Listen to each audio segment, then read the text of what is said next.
भारत सांस्कृतिक रूप से एक शांति प्रिय देश है। हमारा इतिहास शांति का रहा है। भारत का वैचारिक मंत्र ही रहा है, लोकाः समस्ताः सुखिनो भवन्तु। हमने हर युग में, पूरे संसार में शांति की, पूरी मानवता के कल्याण की कामना की है। हमने हमेशा से ही अपने पड़ोसियों के साथ एक कोऑपरेटिव और फ्रेंडली तरीके से मिलकर काम किया है। हमेशा उनके विकास और कल्याण की कामना की है। जहां कहीं हमारे मतभेद भी रहे हैं, हमने हमेशा ही ये प्रयास किया है कि मतभेद विवाद न बने, डिफरेंसेस डिस्प्यूट्स में न बदले। हम कभी किसी को भी उकसाते नहीं हैं, लेकिन हम अपने देश की अखंडता और संप्रभुता के साथ समझौता भी नहीं करते हैं।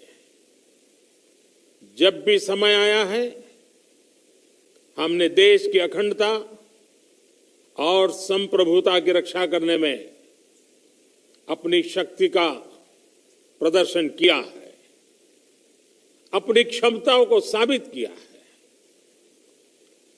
त्याग और तितिक्षा हमारे राष्ट्रीय चरित्र का हिस्सा है, लेकिन साथ ही विक्रम और वीरता भी उतना ही हमारे देश के चरित्र का हिस्सा है।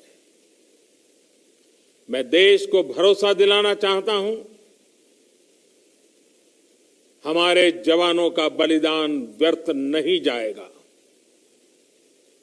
हमारे लिए भारत की अखंडता और संप्रभुता सर्वोच्च है, और इसकी रक्षा करने से हमें कोई भी रोक नहीं सकता। इस बारे में किसी को भी जरा भी भ्रम या संदेह नहीं होना चाहिए। भारत शांति चाहता है, लेकिन भारत उकसाने पर हर हाल में हर हाल में यथोचित जवाब देने में सक्षम है। और हमारे दिवंगत शहीद वीर जवानों के विषय में देश को इस बात का गर्व होगा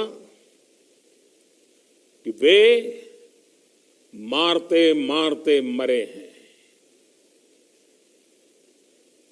अभी आप सभी से, सभी आदरणीय मुख्यमंत्री जी से, सभी यहां इस मीटिंग में, वर्चुअल मीटिंग में उपस्थित आप सभी से आग्रह है कि हम खड़े होकर के 2 मिनट मौन रख करके इन वीर सपूतों को पहले श्रद्धांजलि देंगे। उसके बाद आज जो हमने हमारी मीटिंग तय की है, उस मीटिंग को आगे बढ़ाएंगे।